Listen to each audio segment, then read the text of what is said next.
शहजादी की शादी फकीर से क्यों हो गई? बादशाह और फकीर की कहानी। एक दफा का जिक्र है कि एक अजीम बादशाह था जिसकी सल्तनत दूर दूर तक फैली हुई थी।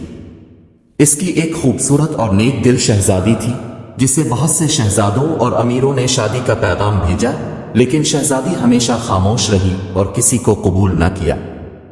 एक दिन बादशाह ने अपनी बेटी से पूछा, तुम क्यों किसी शहजादे से शादी नहीं करना चाहती? वो सब बहुत मालदार और ताकतवर है। शहजादी ने जवाब दिया, अब्बा हुजूर, मैं इस शख्स से शादी करना चाहती हूं जो सच्चाई और तकू का पैकर हो, जिसके दिल में अल्लाह का खौफ और मोहब्बत हो। बादशाह हैरान था, लेकिन वो बेटी की मर्जी के मुताबिक इस शख्स की तलाश करने लगा जो उन सिफात का हामिल हो। एक दिन बादशाह शहर की सैर के लिए निकला।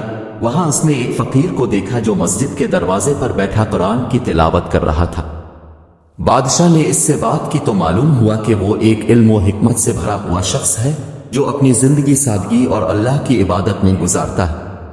बादशाह ने इस फकीर को दरबार में बुलाया और पूछा, क्या तुम मेरी बेटी से शादी करोगे?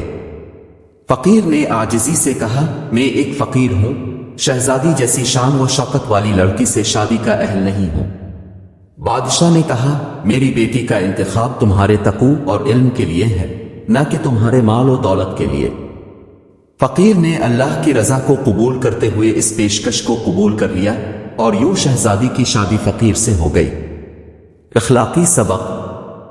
ये कहानी हमें यह सबक देती है कि असल दौलत दिल की पाकीज़गी और अल्लाह से ताल्लुक है। दुनियावी माल और दौलत वक्ती है, लेकिन तकू, इल्म और किरदार हमेशा रहने वाले हैं। इंसान की अजमत इसके माल में नहीं बल्कि इसके ईमान और नेक अमाल में है।